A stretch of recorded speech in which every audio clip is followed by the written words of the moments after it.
Welcome to the Stitch Along. This is week number 2 of the Check Please blanket. Your panel today will be the same size of your first panel that you had, and it is a total of 15 inches wide by 50 inches long. You're going to have a lot of tail ends with this, and you'll have tail ends on both sides of your work. I don't want you to fasten off those tail ends. We're going to use those to our advantage to be able to attach it to the panels that are right beside us. So we're going to be using those, but the other 2 panels that you will do, you will literally weave in those tails of those and just use these. So it's a neat concept. In order to get going, we are going to be doing the waterfall stitch, and I'll tell you a little bit more. In looking at the crochet diagrams, we're going to do rows number 1 and 2, and it will look like this with these spaces that are here with these chain 5 spaces. Once you do, then row number 3, you're going to grab the next color that will be in play, and you're going to single crochet across the tops of the double crochet, and you're going to do a waterfall double crochet that's down. Okay, so it has a single crochet top, but it's going to come on down, and you're going to come on down and pick those up as you go. Then you're going to notice is that, do you see that there is slip stitches on the same size? Once it's over here, you're just going to end the yarn, so you'll leave a long tail, and you'll begin again over here with the same color, chain up 3, and then create those spaces like we did before. And you'll do 2 rows just like that. Then you're going to carry on the journey, and you'll bring back the same color that you were playing with originally. You'll single crochets along the top, and you'll do the waterfall double crochet that is coming down and will connect to the other ones, and therefore singles on top of these doubles, and then waterfall again. When you're at the end of the row, you'll finish off and then restart that same color right here on number 7 and 8. So you're going to notice is that it's a nice easy repeating stitch work. So the last stitch row that you will have, it has to have a finishing so that you don't end up with gaps right at the end. So row number 9 that you see here is the finishing technique so that you end up with a solid edge. So your first color that you'll start with will be black. I'm just going to use the raspberry here because I know that you can't see black very clearly to see where all the stitches go here on tutorial format. So you're going to begin, and you want a chain of 47. I'm going to do a smaller swatch with you. It will still be the same. It'll just be just not as wide. So I want you to chain 47. So 1, 2, 3, 4, 5. Go all the way to 47 and meet me back here in just a moment. Once you have your 47 done, you are going to go 4th chain from the hook. So just count it back. So 1, 2, 3, and go 4th. And I usually get the back hump of a chain, and I'm going to double crochet. So the chain that I just jumped over and this one, that counts as 2 double crochets in a row. And you're going to double crochet on the chain a total of 3 more times. So once, twice, and 3 times. So you have a total count of 5 double crochets. You're now going to chain 5. So 1, 2, 3, 4, 5, and skip 5 chain. So 1, 2, 3, 4, 5, and go and double crochet the 6th one. Starting is always fiddly when it comes to crochet, but you know what, that's part of the journey, right? So now that you skipped 5, you've double crocheted in the next one, and so then there should be 5 double crochets in a row. So this is considered number 2, 3, 4, and 5. And so you're going to repeat the same steps over and over on your project. So you'll chain 5, so 1, 2, 3, 4, 5, and then how many are you going to skip? You're going to skip a total of 5, go to the 6th, and then once you get near to the end of it, you were just going to just double crochet your final 5. And that would be row number 1. So put me on pause and get that done, and we'll start row number 2 in just a few moments from now.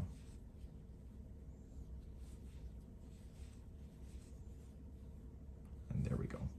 So turn your work and let's do number 2, and now you have what looks like this. It'll be bigger though for you. Row number 2, you're going to match exactly what you see. So you're going to chain 3, which will count as your first double crochet, and so you'll double crochet the next 4 in a row. So 1, And do you really need to count? Not really. If you can see the stitches underneath and you believe that it's the right number, then you can just double crochet until your heart's content.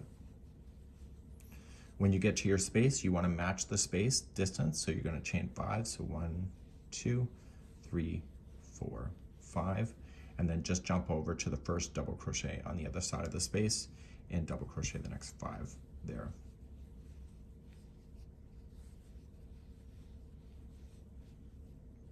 And that's all you need to do for this row number 2.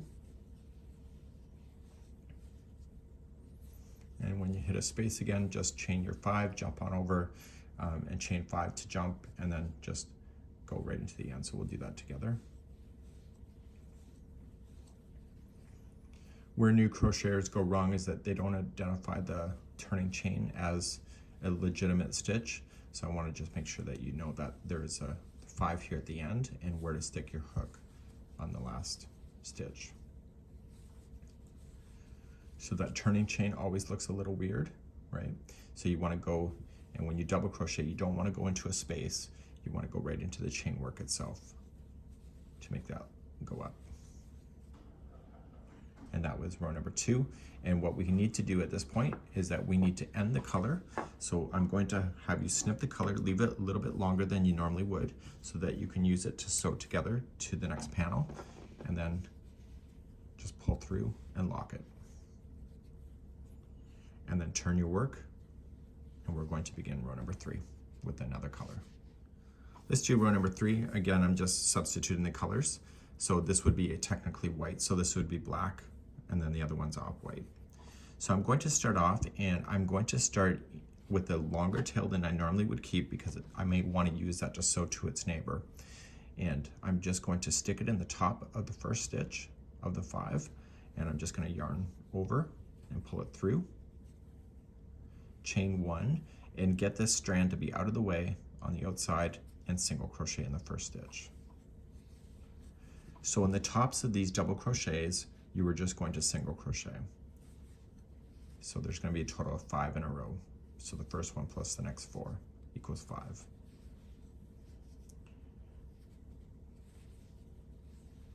Now we want to start doing the waterfall stitch, and I'm going to take my time in demonstrating this, and we'll go nice and slow. The waterfall 3 double crochet that is going down has a single crochet top in this particular example. So what we need to do is pay attention to how we use these spaces. This bar here and this bar here are used as anchor points, just to wrap around, but it's not going to be to the base where you're actually pinpointing the actual stitch to go into. So I'm going to demonstrate it in real time just to give you a demonstration, and then we're really going to go slowly at it. So I'm going to go into the space, wrap twice, back to the front, push with my fingernail, go into the next space down, wrap twice, push down, and then I'm going to go into the stitch that I want to go into, pull through 2, and I will go slowly on this, and I'm going to pull up and up and up, and that's what it looks like. So even though it looks like it's offset, these things just are floating, and they'll float correctly into the right position on their own. But you can force it if you want to, but they will end up there. So let's demonstrate this really slow, and I'll do it 5 times slow. So let's take our time. The goal is to get ourselves anchored into the base of each of the 5 stitches as we do it. So you're going to take the hook and you're going to go into this space here towards the back of the project. So just stick your hook in the space and on the back side of the project. I need you to wrap it around that hook 2 times. So once and twice. Bring it back through that space to the front of the project.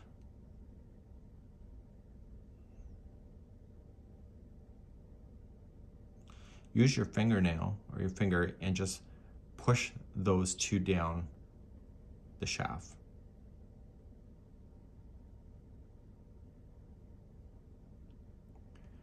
Take the hook and go into the next space down and take it towards the back again. So right into the space and onto the back.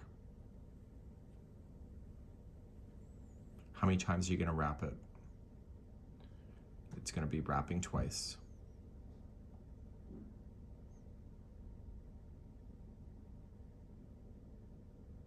Stay on the back of the project and just push down the shaft.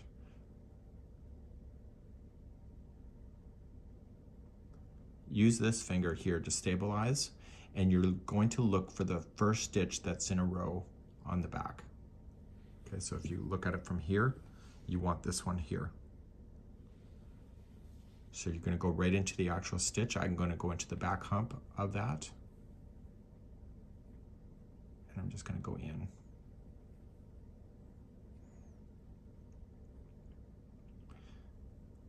I'm then going to yarn over, pull through that stitch.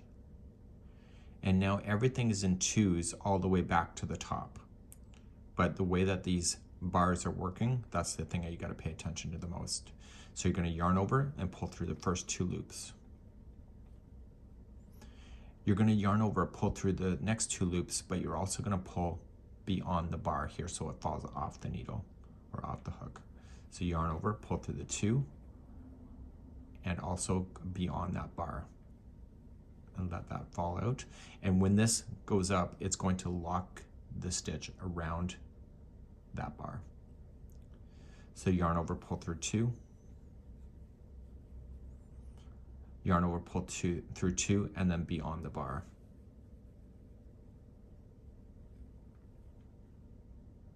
And then yarn over, pull through 2.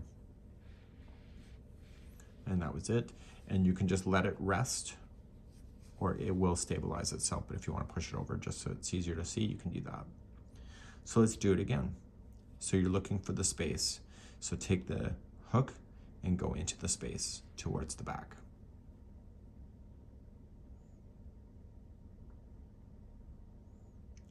Yarn over 2 times.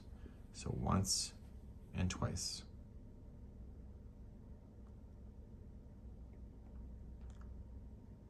And then bring it back through that hole and use your fingernail to push it down the needle or the hook. I've been knitting lately, if you can't tell. So push it right down, and where are you going to go next? Right into the space. So just take the hook and go into the space and wrap 2 times.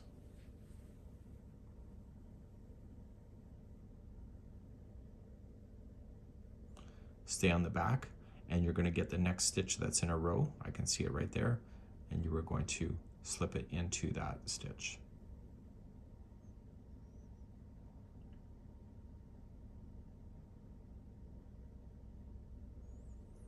You're going to yarn over, pull through that stitch only, and now you're going to do your 2s all the way back to the top and keep an eye on those bars. So yarn over, pull through 2,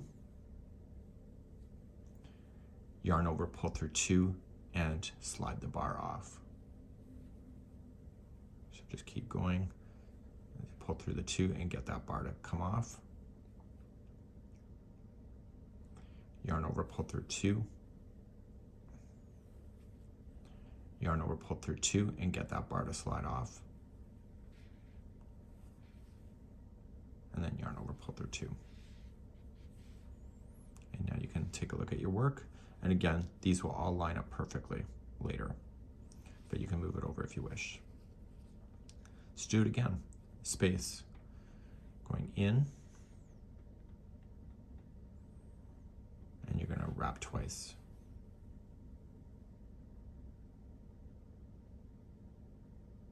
You're going to bring it back to the front, fingernail it down, come into the next space towards the back. Wrap twice.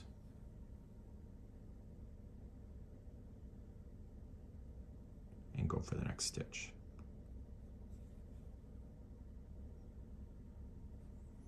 Yarn over, pull through the stitch, and then you're going to do your 2s all the way back to the top.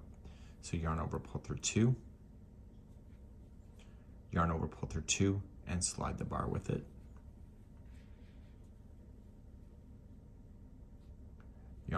through 2, yarn over, pull through 2 and the bar, yarn over, pull through 2. That was the number 3 one. So you see how it's filling stuff in, and now we're going to do it again. So there's 5 in a row. So going into the space, wrap twice, pull through the front, fingernail it down. Next space down, wrap twice, and go for the next stitch.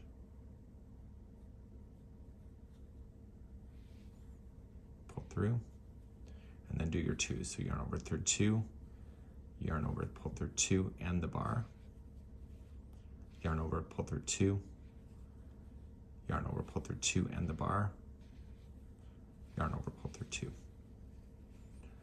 See how it's starting to line up beautifully? It's because it's getting more filling in the space. And we're going to do it one more time. I'm just going to go to real time.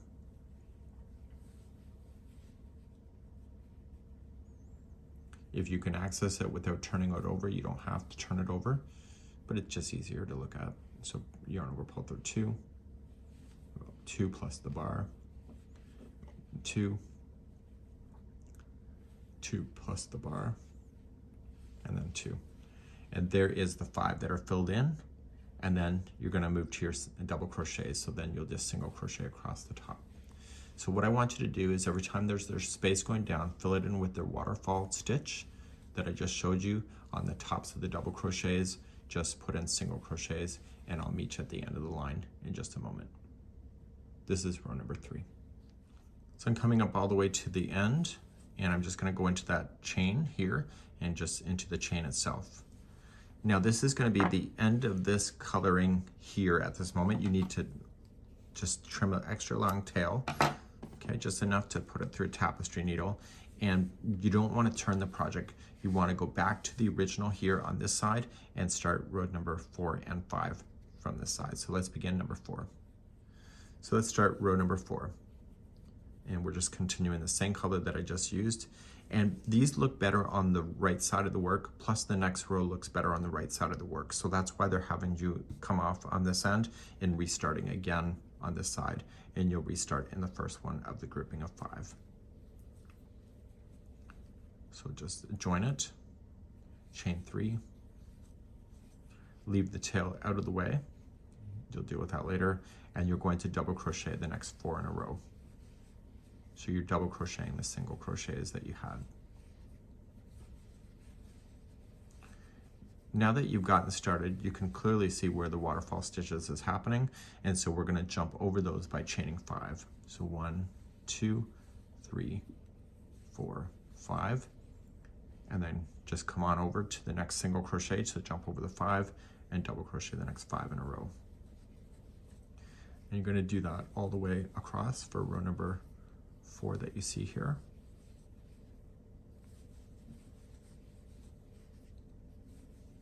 So the reason why there's a repeat of so many rows is that there's 2 colors in play, so they have to itemize that out for you.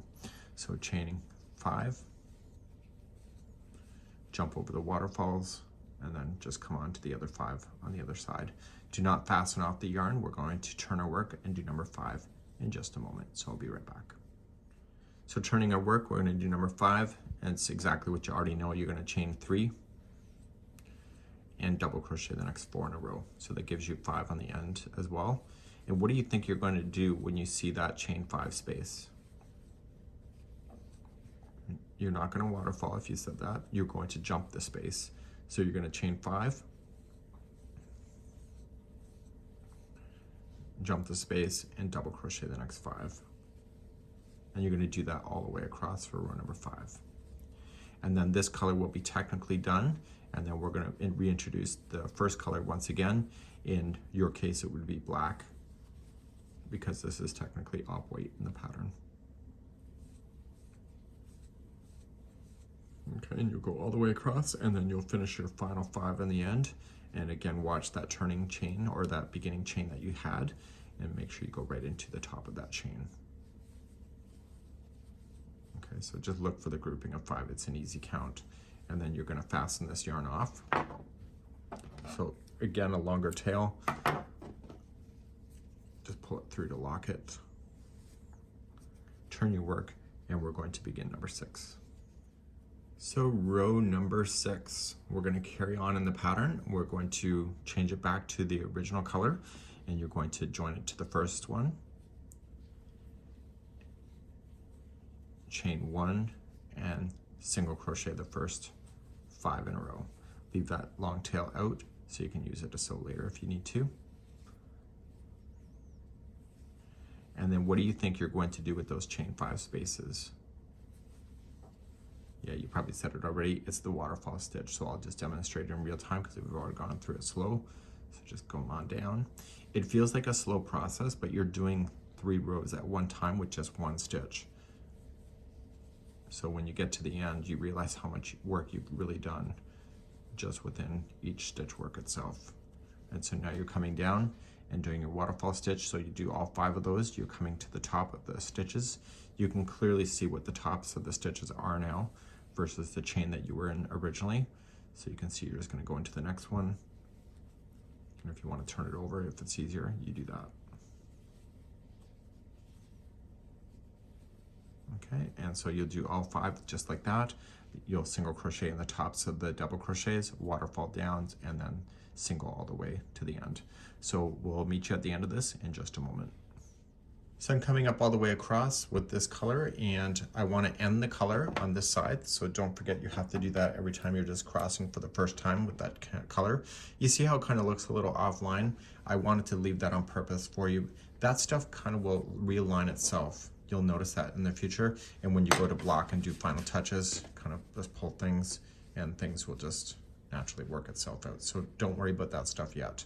So we're going to go back to the first one here, and we're going to start our next row.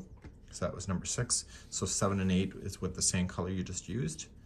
And again, leaving a longer tail so that you can use that to sew. And so then number 7, you're going to begin in the first single. So just join, chain 3, which is your first double crochet, and then you're going to double crochet the next 4 in a row. So get that out of the way. So you have a total count of 5 again on the ends.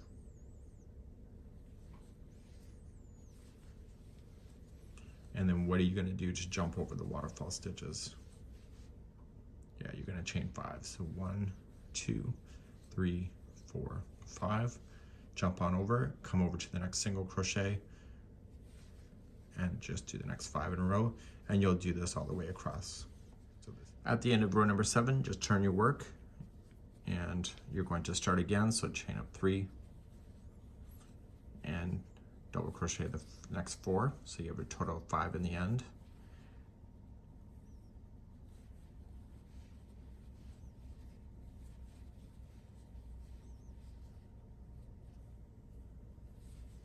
And then you have to chain 5 to jump.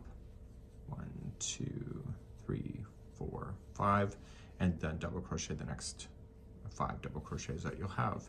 And you're going to be left with this chain 5 spaces once again. And then that'll be the end of this color. So go all the way to the end of the row, and we're going to be talking about the repeating in just a moment. At the end of number 8 here, you're just going to trim off your yarn, leave the long tail for you later, and then you're going to turn and you're going to begin again. So you've already gone through the sequence, so you're going to be reintroduced in this color. You'll go across and then come on down for your waterfalls, and you'll finish on this side, and then the next 2 rows you'll come and start on this side again, go there and then back. And so let's go back to the pattern and let's talk about our repeating. So here's the final panel look. So you want to finish off so that the last row is your single crochets with your waterfalls that come down. You know, eventually things will work itself out. We're going to have to just kind of, you know, just give it a good stretch and all that jazz. And then when we go to attach it to the final sample, we'll do a blocking at that point. So you're going to repeat rows number 3 through 8, and you'll continue to do that over and over and over until you get to the same height as the original panel of week number 1. It's approximately 50 inches. If you can't get rows number 3 through 8 to work, you can either finish on a row number 3 coming down or a row number 6 that also comes on down. So you got to just make sure the last row has to be one of those that are going to be filling it in, and you might just have to stretch it a little bit as well. That's something that is okay as well. So this is where I'm going to leave you today, and I'm going to have you do your panel, and we'll be worrying about all these tail ends, so don't get all freaked out about that yet. And we'll see you on week number 3 as we begin the really fun stuff with doing gingham or plaid next time. We'll see you, and that's it for today. Bye-bye.